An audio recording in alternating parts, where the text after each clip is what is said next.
ఈ విధంగా ఆర్టీసీలో మహిళలు ఉచితంగా ప్రయాణం చేస్తా ఉన్నారు. ఇన్ని కార్యక్రమాలను మీ అందరి ఆశీర్వాదంతో ఏర్పడ్డ ఈ ప్రజా పాలన ప్రభుత్వం చేస్తుందనే మాట మనవేస్తూ మరొకసారి మీ అందరికీ హృదయపూర్వకంగా శుభాకాంక్షలు, అభినందనలు. ఈ లసన్పుర ప్రాంతానికి ఈ యొక్క నారాయణ జోపిడి స్థానంలో ఏర్పడ్డ ఈ కాలనీ అందరికీ మార్గదర్శకం కావాలని ఆకాంక్షిస్తూ నమస్కారం చెప్తూ సెలవు తీసుకుంటున్నాను.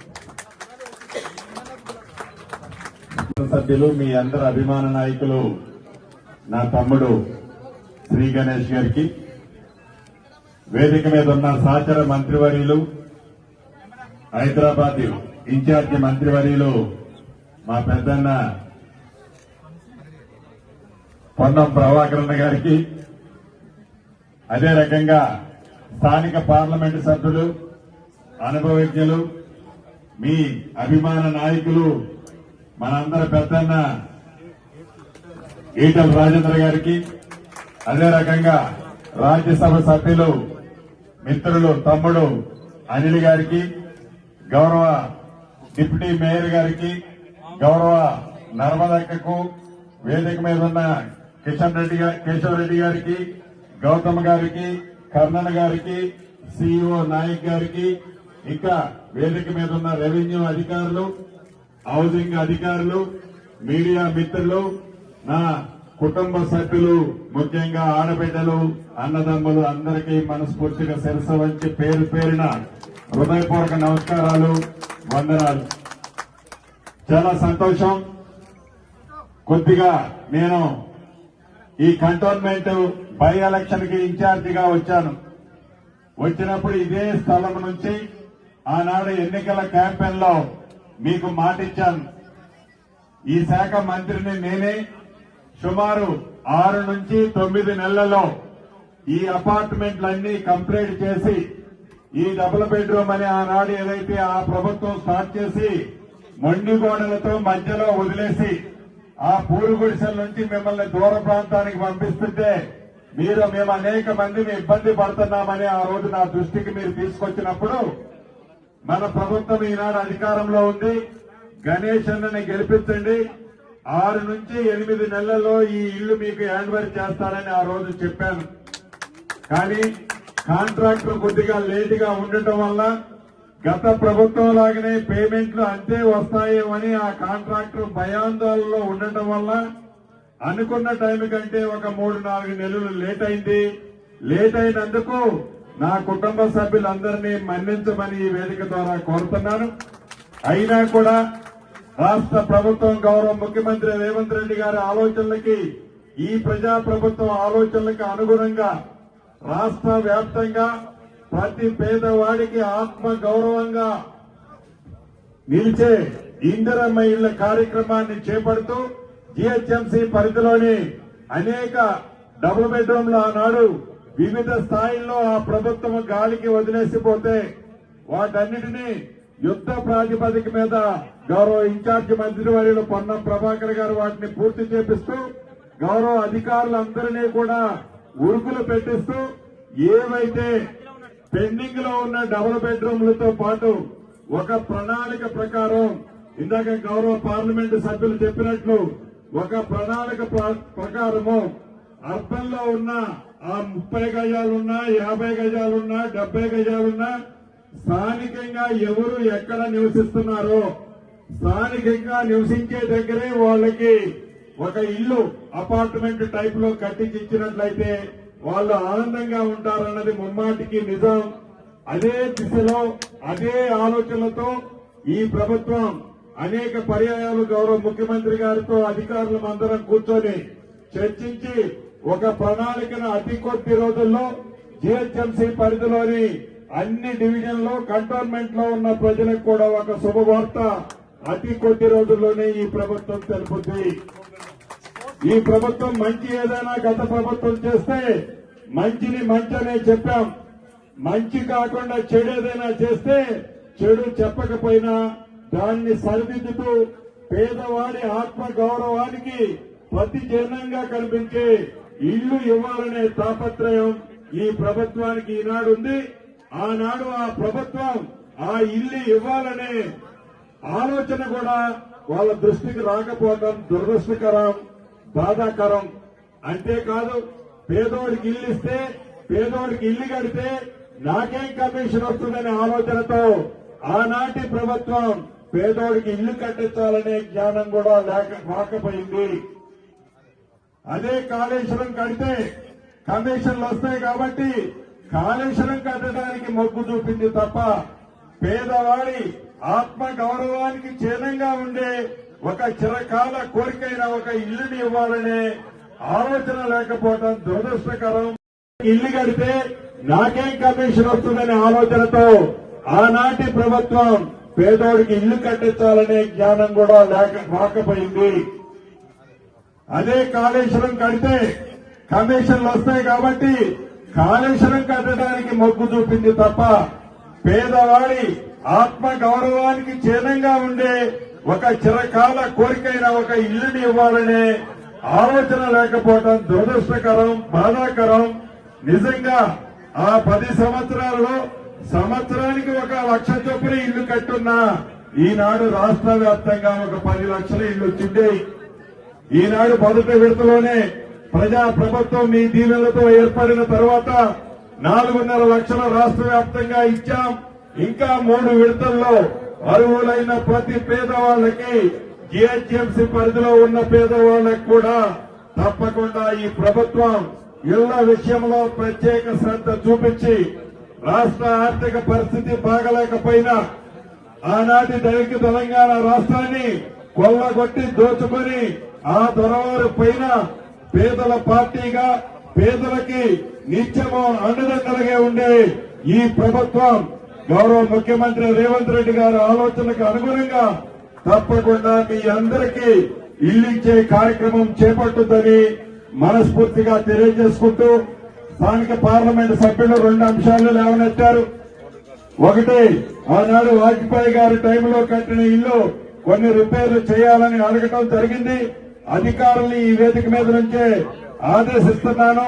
అక్కడ ఏమేమి రిక్వైర్మెంట్ ఉన్నాయో చూసి తప్పకుండా వాటిని కూడా అతి కొద్ది రోజుల్లోనే శాంక్షన్ చేపించి వాటిని కూడా రిపేర్ చేపిస్తాం. అదే రకంగా 2వ అంశం, ఇందాక నేను చెప్పినట్లు ఎక్కడైతే మొండి గోడలతో వివిధ దిశల్లో ఉన్న 2BHKలకు సంబంధించిన రిపేర్లన్నీ ఇప్పటికే కంప్లీట్ చేశాం.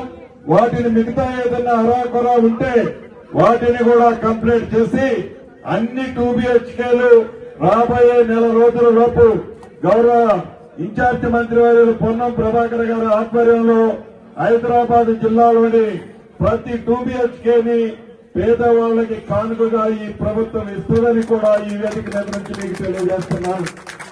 అదే రకంగా గణేష్ అన్న పదే కొన్ని అంశాలు అడుగుతున్నాడు. ఒకటి, కంటోన్మెంట్ భూముల్లో రాజేంద్రన్ అనేక వేదికల మీద చెప్తుంటారు, తెలంగాణ రాష్ట్ర రెవెన్యూ భూముల్లో పేదోళ్లు కొన్ని చోట ఇళ్లు కట్టుకున్న దగ్గర ఇబ్బంది పెట్టొద్దని అనేక పర్యాయాలు నాకు చెప్పారు. అదే పద్ధతిలో కంటోన్మెంట్ ఏరియాలో కూడా కంటోన్మెంట్ భూముల్లో వాళ్ళ తాతలు ముత్తాతల నుంచి ఎవరైతే నివసిస్తున్నారో ఆ నివసించే భూముల్లో మీరు వాళ్ళకి ఫ్రీ హోల్డ్ చేసినట్లయితే వాళ్ళకి కూడా ఈ ప్రభుత్వంలో పక్కా ఇల్లు కట్టించే కార్యక్రమాన్ని చేపడతాము. వారు కేంద్ర ప్రభుత్వాన్ని ఒప్పించి మెప్పించి ఆ ఆదేశాలు తేవాలని కూడా గౌరవ స్థానిక పార్లమెంటు సభ్యులను నేను అభ్యర్థిస్తున్నాను. ఇక గణేష్ అన్న ఇంకా 1-2 విషయాలు అడుగుతున్నాడు. ఒక శ్మశాన వాటిక కావాలి అని అడగటం జరిగింది. ఈ చుట్టూ ఎటు చూసినా కంటోన్మెంట్ ల్యాండే ఉంటది ఇక్కడ. కాబట్టి దానికి కూడా ఈటెల రాజేంద్ర గారు పెద్దన్న తప్పకుండా కేంద్ర ప్రభుత్వాన్ని ఒప్పించి ఇచ్చినట్లయితే అక్కడ కూడా ఒక అద్భుతమైన శ్మశాన వాటికని ఈ ప్రభుత్వం ఏర్పాటు చేస్తుందని కూడా ఈ వేదిక మీద నుంచి పార్లమెంటు సభ్యులు గౌరవనీయులకు తెలుపుతూ మరొక్కసారి చివరగా మీకు ఒక్క మాట చెప్తున్నాను. ఆ రోజు ఈ ప్రభుత్వం మాటగా నా మాటగా నమ్మి పూర్తి విశ్వాసంతో గణేష్ అన్నను మీరు దీవించారు, ఆశీర్వదించారు.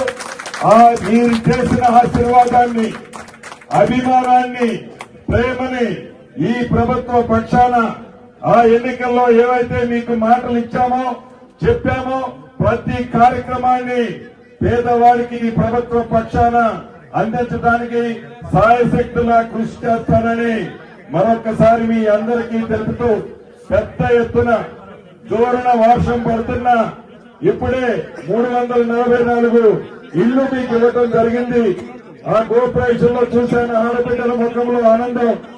ఈ జన్మకి ఆ ఆనందాన్ని చూసిన తర్వాత అంత మంచి కార్యక్రమంలో పాల్పంచుకున్న తర్వాత ఈ జన్మ ధన్యమైందని మరొక్కసారి మీ అందరి సాక్షిగా తెలుపుతూ మీ అందరి దగ్గర సెలవు తీసుకుంటున్నాను. Thank you very much. ప్రారంభోత్సవానికి విచ్చేసిన గౌరవ రాష్ట్ర రెవెన్యూ హౌసింగ్ శాఖ మంత్రులు శ్రీ పొంగిలేటి శ్రీనివాసరెడ్డి గారికి, అదే మాదిరిగా ఈ రోజు ఈ కార్యక్రమానికి హైదరాబాద్ ఇన్ఛార్జ్ ముఖ్య అతిథిగా విచ్చేసిన గౌరవ మంత్రివర్యులు పొన్నం ప్రభాకర్ అన్న గారికి, మల్కాజ్గిరి పార్లమెంట్ సభ్యులు అన్న ఈటెల రాజేందర్ అన్న గారికి, రాజ్యసభ సభ్యులు అనిల్ కుమార్ యాదవ్ గారికి, నామినేటెడ్ మెంబర్ భానుక నర్మదా గారికి, డిప్యూటీ మేయర్ శోభన్ లత గారికి, హైదరాబాద్ జిల్లా కలెక్టర్ హరిచంద్ర గారికి, జిహెచ్ఎంసీ కమిషనర్ కర్ణన్ గారికి, అడిషనల్ కలెక్టర్ ముకుంద్ రెడ్డి గారికి, హౌసింగ్ ఎండి గౌతమ్ గారికి, ఈరోజు కంటోన్మెంట్ నుంచి విచ్చేసిన జాయింట్ సిఓ గారు దేవేందర్ గారు, ఆర్డీఓ సాయిరామ్ గారు,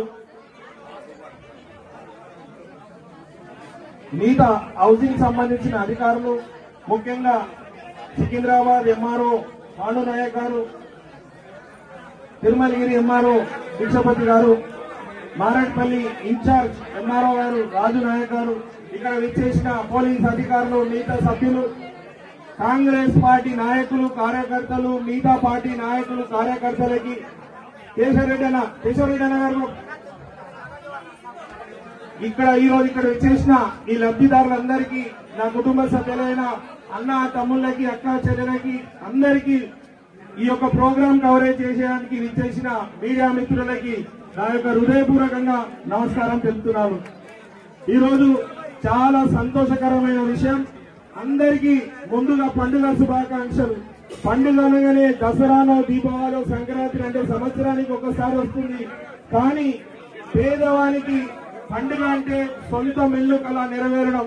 అలాంటి కళను ఈ రోజు నెరవేరుస్తున్నందుకు వేదికని అలంకరించిన పెద్దలందరికీ మీరందరూ మీ కర్తాల ధనితో స్వాగతం పలకాలని మనసారా కోరుతున్నాను.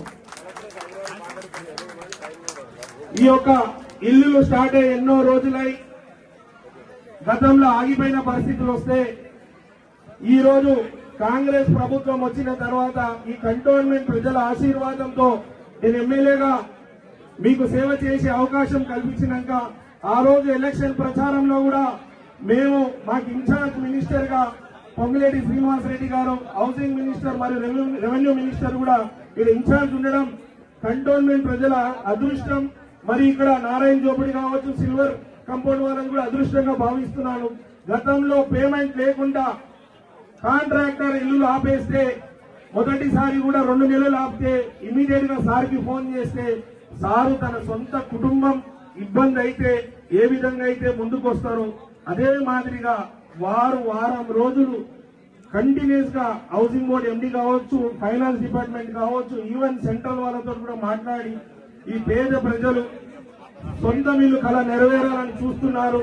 అదే కాకుండా ఇన్ని రోజులైనా కూడా వాళ్ళు కిరాయి ఇంట్లో ఉండి కిరాయి కట్టుకోలేక నానా బాధలు పడుతున్నారని వారు గ్రహించి మంత్రి గారు పొంగిలేటి శ్రీనివాసరెడ్డి గారు ఆల్ డిపార్ట్మెంట్ ఆఫ్ హౌసింగ్ ని పిలిచి నా ముందే వారి ఛాంబర్ లో మాట్లాడి ఇది కంపల్సరీ నేనే ఎలక్షన్ ఇన్ఛార్జ్ గా ఉన్నా ఆ పేద కుటుంబాల పరిస్థితి నాకు తెలుసు, ఆ పరిస్థితిని పరిష్కారం కావాలంటే ఇమీడియట్ గా పేమెంట్ రిలీజ్ చేయాలని వారితో చెప్పడము, హౌసింగ్ ఎంపీ అయిన గౌతమ్ గారు కూడా దానికి సానుకూలంగా స్పందించి వారు చాలా కష్టపడి వారు కూడా డబ్బులు తీసుకొచ్చి కాంట్రాక్టర్ కి 2 సార్లు ఇప్పిస్తే ఈ రోజు ఈ యొక్క ప్రారంభోత్సవం ఈ ప్రారంభోత్సవానికి విచ్చేసిన వారికి ఈ సహకరించి పేదవాళ్ళకి ఇల్లు కళ నెరవేరుస్తూ పండుగ వాతావరణం దసరా దీపావళి సంక్రాంతి కాదు ప్రతి రోజు పండుగ ఉండే విధంగా మీరు సహకరించి వారు సాయం చేసినందుకు యావత్ ఈ ఇళ్ల తరఫు నుంచి కుటుంబ సభ్యుల తరఫున నా తరఫున హృదయపూర్వకంగా ధన్యవాదాలు సార్.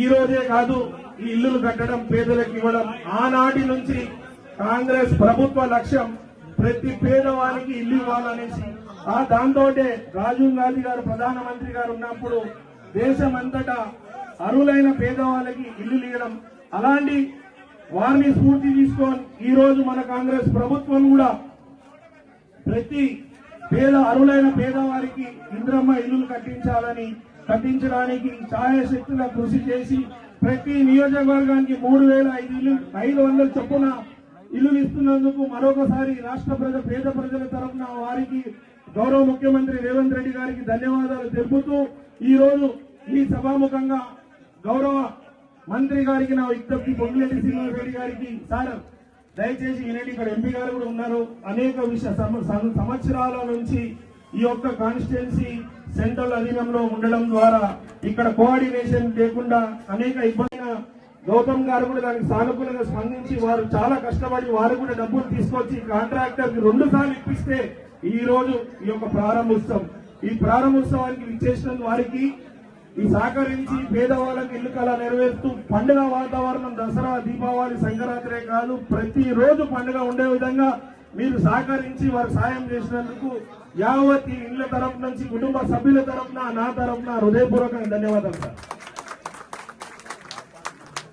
ఈ రోజే కాదు ఈ ఇల్లులు కట్టడం పేదలకు ఇవ్వడం ఆనాటి నుంచి కాంగ్రెస్ ప్రభుత్వ లక్ష్యం ప్రతి పేదవానికి ఇల్లు ఇవ్వాలనేసి దాంతో రాజీవ్ గాంధీ గారు ప్రధానమంత్రి గారు ఉన్నప్పుడు దేశమంతటా అర్హులైన పేదవాళ్ళకి ఇల్లు ఇవ్వడం అలాంటి వారిని స్ఫూర్తి తీసుకొని ఈ రోజు మన కాంగ్రెస్ ప్రభుత్వం కూడా ప్రతి అర్హులైన పేదవారికి ఇంద్రమ్మ ఇల్లులు కట్టించడానికి ఛాయాశక్తిగా కృషి చేసి ప్రతి నియోజకవర్గానికి 3,500 చొప్పున ఇల్లు ఇస్తున్నందుకు మరొకసారి రాష్ట్ర పేద ప్రజల తరఫున వారికి గౌరవ ముఖ్యమంత్రి రేవంత్ రెడ్డి గారికి ధన్యవాదాలు తెలుపుతూ ఈ రోజు ఈ సభాముఖంగా గౌరవ మంత్రి గారికి నా విజ్ఞప్తి పొంగులేటి శ్రీనివాసరెడ్డి గారికి సార్ దయచేసి ఈనాటి ఇక్కడ ఎంపీ గారు కూడా ఉన్నారు.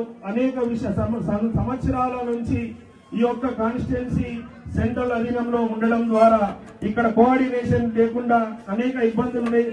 అందులో భాగంగానే ఇక్కడ పేద ప్రజలు డిఫెన్స్ ల్యాండ్ లో ఏవియేషన్ ల్యాండ్ లో ఉన్నారు. తమరు కూడా అవగాహన ఉంది ఈ విషయం మీద.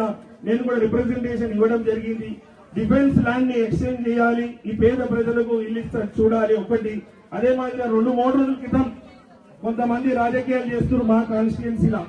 దానికి కారణం ఏంటంటే ఆల్ ఇండియాలో అహ్మదాబాద్ లో ఎయిర్ క్రాష్ అయినప్పుడు అక్కడి నుంచి దేశమంతటా ఎక్కడైతే ఎయిర్పోర్ట్స్ ఉన్నాయో ఎయిర్పోర్ట్ లో ఉన్న దగ్గర హైట్ ఉంది కాబట్టి వాళ్ళందరికీ ఎయిర్పోర్ట్ అథారిటీని నోటీస్ ఇస్తుంటే ఇక్కడ మా దగ్గర కూడా ఏవియేషన్ ల్యాండ్ లో ఉన్నారు ప్లస్ ఎయిర్పోర్ట్ కి పక్కకి ఉన్నారు కాబట్టి వారికి కూడా ఈ యొక్క ఇష్యూ అవుతుంది అనేసి వాళ్ళు నోటీసులు ఇచ్చారు.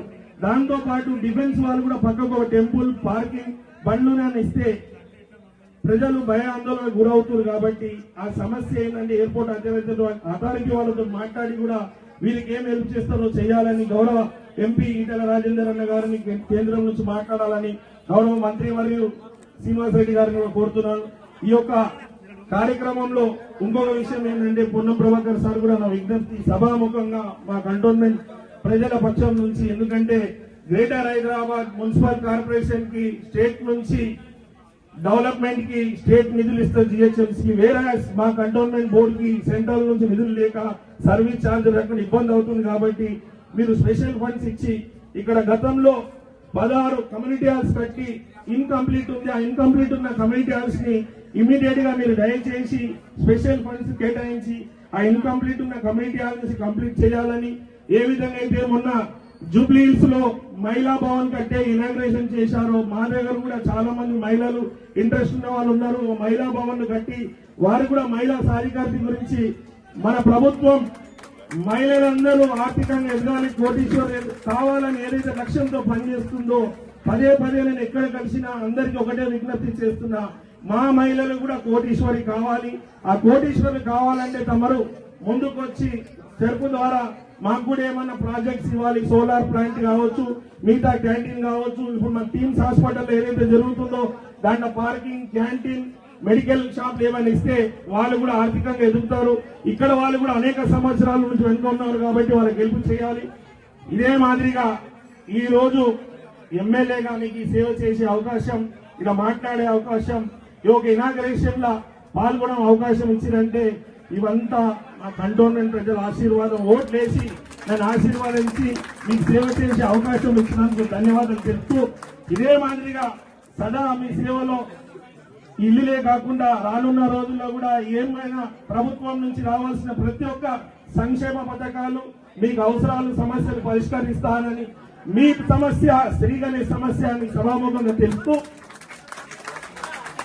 ఫైనల్ గా నాకు ఎమ్మెల్యేగా టికెట్ కాంగ్రెస్ పార్టీ పెద్దలు పిసిసి అయిన ఆనాడు ఈ ముఖ్యమంత్రి అయిన రేవంత్ రెడ్డి గారు కేంద్రం నుంచి ఏఐసిసి వాళ్ళు టికెట్ ఇస్తే సొంతం అన్నలాగా నాకు ఇన్ఛార్జ్ గా పొంగులేటి శ్రీనివాసరెడ్డి అన్నగారు ప్రతిరోజు నా ఎలక్షన్ ని మానిటర్ చేసి నా గురించి అడిగి, కంటోన్మెంట్ వాళ్ళ గురించి అడిగి, వారి కాన్స్టిట్యున్సీ నుంచి వాళ్ళకి తెలిసిన వాళ్ళ కాన్స్టిట్యున్సీ నుంచి తీసుకొచ్చి వాడికి ఇన్ఛార్జ్ గా పెట్టి ఒక సొంత తమ్ముడికి ఎంత సాయం చేసి గెలిపిస్తాడో సేవ చేయడానికి ఈ సభాముఖంగా నాకు సపోర్ట్ చేసి గెలిపించడానికి ముందుకెళ్లడానికి అన్ని విధంగా ఆదుకున్నందుకు వారికి హృదయపూర్వకంగా ధన్యవాదాలు చెప్తూ, అదే మాదిరి పెద్దలందరికీ థ్యాంక్ యూ. ఇదే మాదిరిగా మా కంటోన్మెంట్ నియోజకవర్గాల నుంచి గతంలో కొంచెం ఇబ్బందులు అయింది. అందరు ఆఫీసర్, కలెక్టర్ గారికి, హౌసింగ్ గారికి, జిహెచ్ఎంసీ కమిషనర్ గారికి విజ్ఞప్తి చేస్తున్న సార్లు మాలాగా అప్లికేషన్స్ ఎన్నో వస్తాయి, మీ దగ్గరికి ఏ అప్లికేషన్ వచ్చినా పాస్ చేయాలని సభాముఖం మీ అందరినీ వేడుకుంటున్నాను. ధన్యవాదాలు.